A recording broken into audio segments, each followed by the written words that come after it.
Bei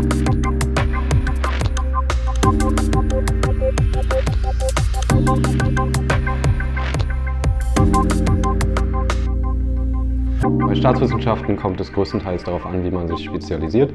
Also man kann dann zum Beispiel zwischen Haupt- und Nebenfächern wählen. Da kann man dann zum Beispiel Wirtschaftswissenschaften, Rechtswissenschaften oder Sozialwissenschaften sich dafür entscheiden oder wie ich internationale Beziehungen. Die kann man dann miteinander kombinieren, wie man das gerne hätte. Wenn man mehr Wirtschaftswissenschaften mehr machen will, setzt man sich das ins Hauptfach und vielleicht, weil man Rechtswissenschaften mag, das Nebenfach. Ja, das hört sich erstmal relativ trocken an und die Wahrheit ist, manchmal ist das auch so. Gerade im Bachelor ist natürlich viel Grundkenntniseaufbau, aber ich würde sagen, dass jeder Tag für mich eine neue Herausforderung ist und dass ich meistens vor Probleme gestellt werde, von denen ich nicht weiß, wie ich sie lösen soll.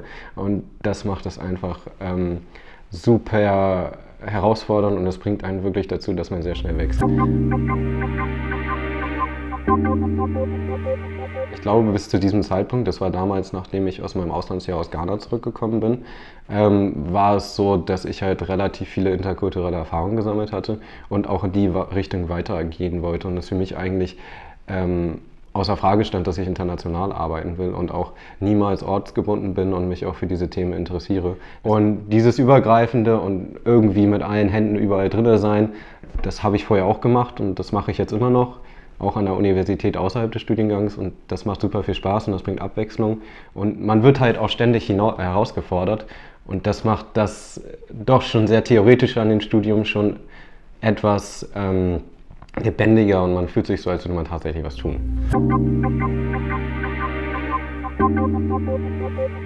Ja, ich glaube, das staatswissenschaftliche Studium ist je nach Spezialisierung so ein Studium, womit man erstmal alles machen kann. Ob man jetzt erstmal in einen Master gehen will oder tatsächlich dann direkt in den Beruf. Das obliegt einem, glaube ich, sehr, sehr stark selber, was man da machen will. Ich glaube, von Leuten, die für die UN arbeiten wollen, bis hin für Leute, die Unternehmensberater werden wollen oder Banker oder tatsächlich dann auch Anwälte oder irgendwas anderes, findest du alles. Deswegen ist es sehr schwer jetzt einzuordnen, in welche Richtung das circa geht. Dadurch auch, dass wir ein sehr ausgeweitetes Sprachstudium haben. Also die meisten der Leute, mit denen ich studiere, haben 2 Sprachen auf einmal, die sie lernen. Und man kann auch so viele aussuchen, wie man will. Wenn man 7 Sprachen auf einmal lernen will, steht das einem frei. Es kostet nichts, das ist super.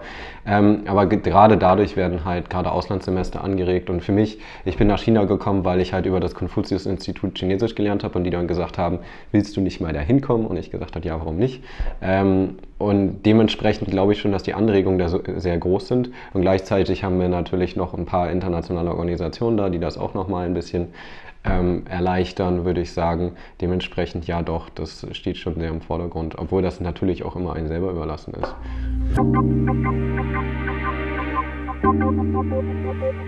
Dass ich gelernt habe, mit meinen Freunden und mit den Leuten in meinem Studiengang zusammenzuarbeiten. Und obwohl es manchmal dann so wirkt, wenn man dann so hört, ja, die Durchfallquote ist so und so hoch und dass wir die alle nicht überstehen. Aber am Ende des Tages, wenn man zusammenarbeitet, dann funktioniert das meistens. Im Studium arbeitet man ja nicht gegeneinander, sondern alle haben das gleiche Problem.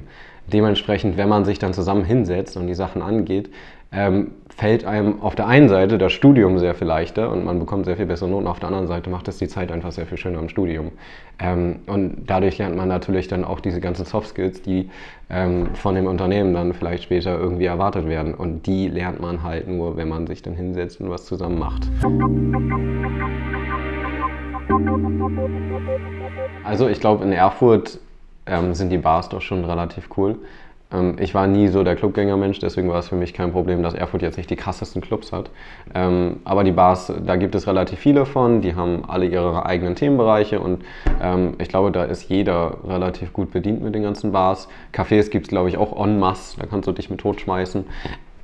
Was jetzt Kultur angeht, da haben wir natürlich zum Beispiel den Dom oder die Zitadelle und gerade im Sommer ist die Zitadelle richtig cool, um sich dann auf die Wiese zu setzen und dann entspannt auch ein Bier zusammen zu trinken oder was auch immer zu tun. Und gerade mit dem ganzen Thüringer Wald drumherum, wer wandern mag, ja, herzlich eingeladen, ist genug Wald da.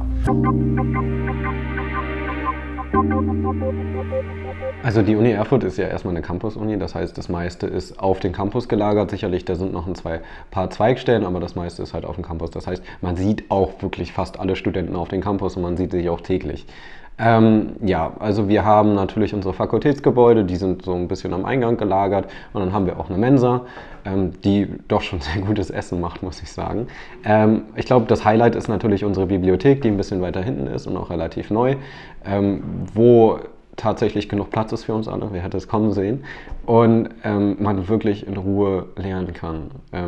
Das ist, glaube ich, eine so der Sachen, wo ich sehr dankbar für war, jetzt auch gerade in den letzten 2 Semestern. Und an dem Campus Erfurt muss ich sagen, gefällt mir auch sehr, dass es im Allgemeinen sehr ruhig ist. Also egal, ob es jetzt irgendwie abends ist oder auch während alle Studierenden da sind, trotzdem ist es relativ entspannt und ruhig.